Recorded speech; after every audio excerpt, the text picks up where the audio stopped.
kita nggak pernah denger yang namanya kenakalan orang tua. Kita selalu istilahnya kenakalan remaja. Kalau nggak ada analisa terhadap punk, cultural studies, terutama British mungkin nggak muncul.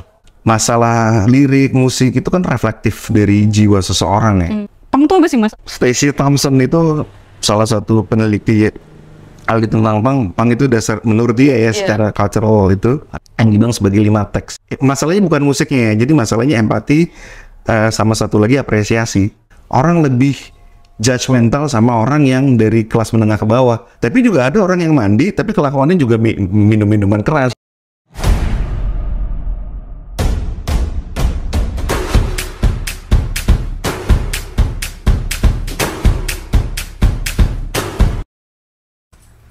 Halo teman-teman, selamat datang di Kata Yutenika. Hari ini kita kedatangan narasumber yang sangat menarik. Gitu. Ini adalah narasumber yang cukup apa ya? Saya mau bilang cukup unik ya. Jadi hari ini kita kedatangan Mas Fatun Karib. Halo Mas, apa kabar? Baik. Ya, jadi Mas Fatun Karib ini adalah seorang sosiolog sekaligus anggota band punk Critical Death. Nah, gimana tuh? Akademisi tapi juga anggota band punk. Ini menarik banget Mas ya. Mungkin bisa dijelaskan Mas perkenalan dulu di Critical Death-nya itu sebagai apa, kemudian gimana gitu. Saya Fatun Karib, saya kebetulan dosen dan sosiolog juga di Universitas Islam Negeri Jakarta Syarif Hidayatullah. Nah kebetulan memang dari SMP saya udah ngeband dan bandnya mainin aliran musik sebenarnya lebih tepat grindcore punk gitu lah. Di Critical Death itu gue sih megang vokal gitu karena nggak bisa main musik, bisanya cuma bisa teriak ya udah. Jadi teriak aja gitu. Oh jadi vokalis mas ya? Vokalis. Kalau misalkan ngebahas punk nih banyak banget stereotype. Bahkan meme di internet banyak mas. Misalkan punk yo punk sepenting adus gitu. Maksudnya oke, punk tapi minimal mandi gitu. Oh iya. Terus ada juga stereotype kalau punk itu ya mereka yang di jalanan pakainya serba hitam, kemudian nggak pernah pulang ke rumah gitu. Tanggapan mas Farid seperti apa? Ya itu sih sebenarnya kan itu hanya salah satu asumsi dari masyarakat aja ya. Artinya anak punk ya sebenarnya kayak orang punya kehidupan secara utuh.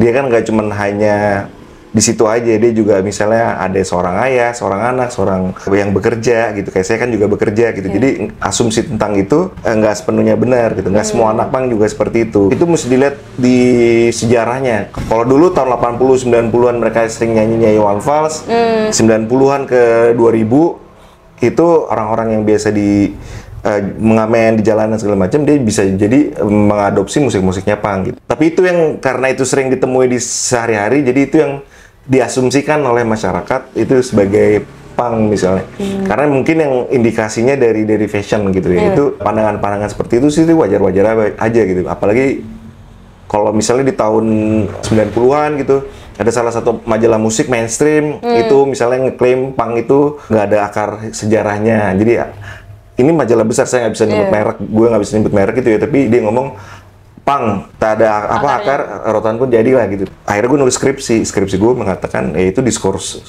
mainstream tentang punk itu di frame-nya seolah-olah mereka ikut-ikutan tren yang ada di barat. Padahal kalau mau ditelusurin, dia ada akar historis kemunculannya, gitu. Jadi kayak gitu. Karena ini kan kajian-kajian budaya gitu ya, kajian budaya kan cultural studies, misalnya ngomong, ini pang suka mabok di jalanan gini minum anggur.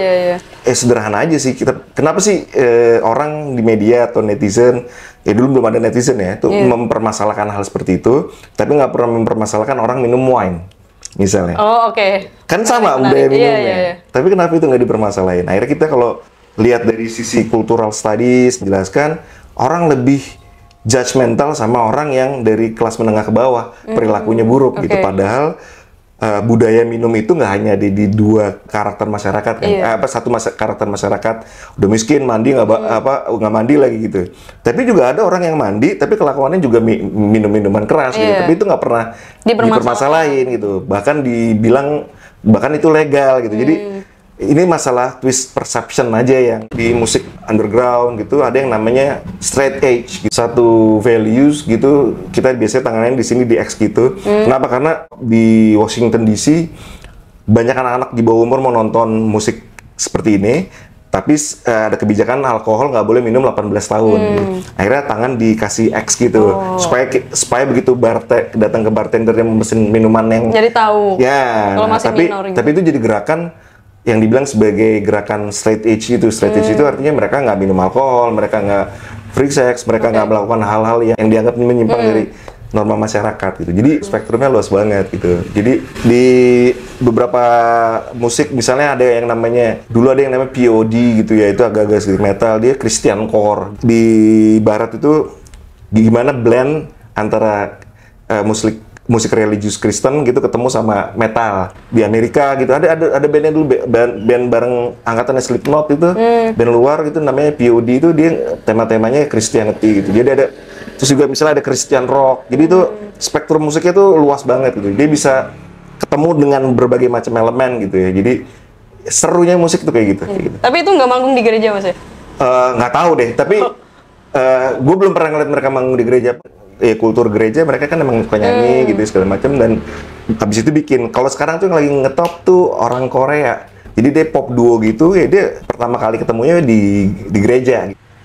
Musik tuh luas gitu. Dia bisa ada dimensi percampuran sama dimensi-dimensi religius, dia bisa masuk ke yang politis, dia bisa. Jadi orang hanya perlu dua gitu, dia harus punya empati itu kan kita harus dengerin, harus dengerin. Jadi gue pernah punya eksperimen nih. Di S1 gue ngambil namanya antropologi kesenian. Dosennya kebetulan penari gitu ya. Tapi tetap dia punya perspektif bahwa musik tuh akan kayak gimana gitu, ya kan. Akhirnya gue iseng aja, gue pasang musik punk. Kok dia bereaksinya beda loh.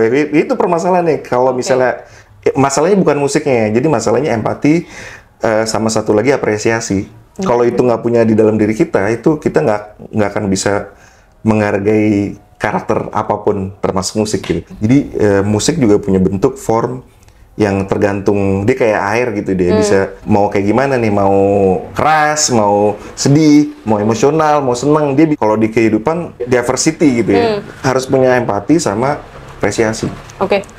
Dan yang paling sulit itu kalau ketemu sesuatu yang dianggap aneh dan di luar norma, dua hal ini bekerja apa enggak gitu. Nah, terus menarik nih, gue pernah diundang sama, gue mau nyebut institusinya nggak enak, tapi institusi Belanda, dengan para profesor dari Belanda, dari universitas tertua di Belanda lah, di workshop dia punya cabang di Indonesia, workshop di situ, gitu, ahli-ahli profesor, jadi tentang musik gitu. Nah kebetulan gue waktu itu lagi di Jerman, diundang workshopnya di Jakarta, karena dia punya cabang di Jakarta, terus presentasi semua tentang musik.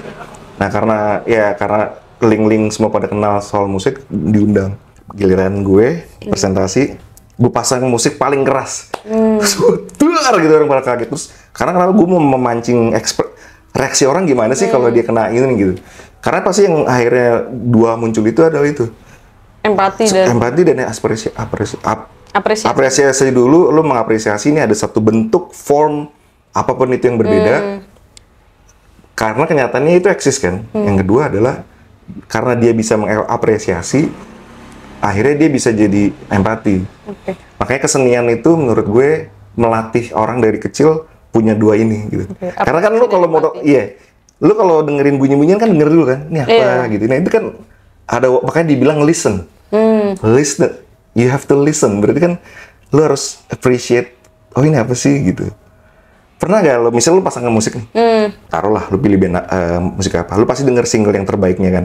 Tapi begitu lo beli satu album, kadang-kadang ada lagunya yang gak kurang cocok. Tapi kasih waktu lo denger itu berulang-ulang. Lama-kelamaan pasti, oh ternyata ada bagian enaknya loh. Mungkin di part yang mana atau gimana. Nah itu kan detail ya, jadi ada waktu, ada proses. Dan itu sebagai bentuk interaksi sebenarnya. Jadi apa bisa dibilang nih Mas, kayak stereotip masyarakat yang mempermasalahkan, katakanlah apa ya, pandangan mereka yang mungkin bisa dibilang sempit ya, melihat punk itu cuma di jalanan seperti itu juga karena kurangnya empati dan apresiasi itu tadi, itu makanya mempermasalahkan kelas menengah ke bawah lah, katakanlah seperti itu. Ya karena kan satu ada konstruksi mana yang dianggap baik, mana yang enggak. Padahal sama-sama melakukan hal yang sama. Orang kan senang minum wine, senang ke bar, iya kan? Kenapa yang satu lebih diapresiasi dan dianggap legal, yang satu dianggap... Nah, faktorku masalahnya bukan hanya di punk atau gimana. Karena ya itu, faktor kesenian itu bisa ngebuat orang melatih dari kecil itu. Karena main gitar, kita satu band itu kan, misalnya satu band ya, harus mendengarkan kedalaman itu ya. Jadi saya harus dengerin drum untuk bisa saya nyanyi. Saya harus bikin patokan-patokan. Saya harus ngerti tahapan. Jadi proses itu membuat kesenian apapun itu sebenarnya membuat orang punya kedalaman tadi, apresiasi dan empati itu. Makanya menurut saya kalau anak dari kecil diajarin tentang kesenian, dia akan terbentuk itu gitu. Ini kan soft skill gitu. Implikasinya bukan hanya cuma terhadap anak pang atau musik, tapi dalam dia bermasyarakat, ngelihat perbedaan, itu akan terbiasa. Gitu. Menurutku pentingnya itu justru di situ. Kalau misalkan tadi aku balik lagi ngebahas tentang gimana stereotip tentang punk itu kan, yang tadi aku sebut itu biasanya nggak lepas dari fashionnya yang serba hitam, kemudian dengan sepatunya yang seperti itu dan mungkin rambutnya yang kayak gitu. Nah itu kan maksudnya ke fashion ya mas? Iya. Tapi sebenarnya tuh punk tuh apa sih mas? Stacy Thompson itu salah satu peneliti ahli tentang punk. Punk itu dasar menurut dia ya secara cultural itu ada 5 yang dibilang sebagai 5 teks.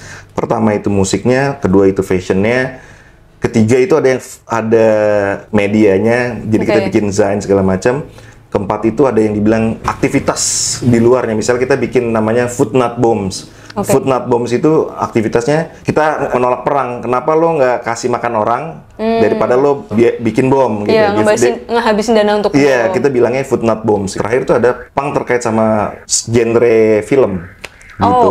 Nah, kelima inilah yang sebenarnya bisa membentuk yang dibilang sebagai punk textuality. Kalau dari segi pendekatan cultural studies-nya. Nah, dari 5 ini sebenarnya punya karakter. Kalau ngomongin hip hop gitu kan, karakternya kan ada musik rap, musik hip hop rapnya, ada break dance sama DJ gitu. Jadi itu elemen yang secara kesenian konstitut si punk itu. Gitu. Misalnya kalau hip hop elemennya ini. Jadi secara kebudayaan yang dilihat itu gitu. Nah, masalah lirik, musik itu kan reflektif dari jiwa seseorang ya. Jadi, ya musik itu kan kaitannya sama jiwa gitu. Jadi ini memantulkan apa yang, kalau seniman saya nggak tahu, saya bukan seniman murni gitu ya, yang saya nggak sekolah seni, tapi dia merefleksikan apa yang dia lihat di realitas aja. Jadi dicerminkan gitu. Jadi ya macam-macam teori sosiologi seninya gitu apa segala macam mengatakan ya orang itu menyerap apa yang dia lihat dari alam lalu ditumpahkan. Melukis sawah apa segala. Jadi si punk ini ya dari 5 itu kayak gitu. Kalau misalkan saya baca gitu mas, saya baca beberapa paper itu kan kalau lihat dari sejarahnya ini ada yang menyebutkan bahwa punk itu sebenarnya bermula dari sebuah gerakan sosial gitu di Inggris tentang pemberontakan para buruh atas ketimpangan kelasnya. Itu gimana sih mas penjelasannya? Apakah masih relevan sampai sekarang semangatnya? Kalau nggak ada analisa terhadap punk, cultural studies terutama British mungkin nggak muncul. Tapi juga jadi kontroversi nih karena saat ini belakangan ini cultural studies terutama yang Frankfurt School tuh banyak dikecam karena ini menghilangkan dimensi progresivitas dari analisis kelas dan yang lainnya lah. Tapi cerita lainnya. Tapi yang aku mau cerita itu sebenarnya konteksnya post war. Kita tahu ada habis pasca perang dunia gitu ya. Kan gini, di setiap masyarakat pemuda itu kan punya peranan penting sebenarnya. Tapi dari kacamata mainstream itu kan berusaha selalu untuk dikendalikan gitu. Pemuda tuh selalu dicoba untuk dikontrol, ditata di yang lain gitu ya. Dia persepsinya selalu muncul gini. Jadi gini, misalnya kita nggak pernah dengar yang namanya kenakalan orang tua. Kita selalu istilah kenakalan remaja. Misalnya itu kan jadi padahal kita disuguhkan belakangan ini dengan kenakalan orang tua kan gitu. Tapi yang kita lihat peristiwanya itu kenakalan remaja gitu. Nah, jadi persepsi ini kan jadi kendala. Nah, si gengnya si Raymond Williams ini itu melihat itu. Kenapa sih dia kepemudaan ini munculnya seperti apa? Nah, dia lihat di Inggris. Jadi problem utamanya adalah bahwa di Inggris generasi mudanya kan lo harus sekolah. Kalau lo sekolah dengan baik, lo ntar pasti bakal dapat pekerjaan. Tapi ternyata di sana situasi post war-nya nggak seperti itu gitu. Jadi janji tentang bahwa setelah perang bahwa ntar akan ada proses yang baik, ide tentang bahwa ada lapangan kerja, akhirnya diteliti. Gimana sih anak muda itu bisa berbeda sama orang tua dan menciptakan subkulturnya sendiri. Bedanya gini, di cultural studies-nya Inggris itu dia pakai istilahnya subculture. Kalau ntar kita pindah ke Amerika yang dia pakai istilahnya counterculture. Jadi kalau subculture itu bagi dia udah resistensi gitu. Sedangkan kalau di counterculture itu di Amerika counterculture. Kalau counterculture ntar tradisinya nggak muncul dari kepemudaan tapi dari cult keagamaan di Amerika yang kan cultnya banyak tuh. Itu makanya menurutku kenapa kesenian itu punya wilayah jelajah yang bahkan ilmu pengetahuan atau sains pun mentok. Kalau kita bilangnya alirannya sakabism. Oke, itu Mas. Sekenanya bisa aja gitu. Bu, Karin bisa ganti nama nggak? Jadi apa? Karin mau ganti nama jadi Jojun. Nyokap gue panik dong.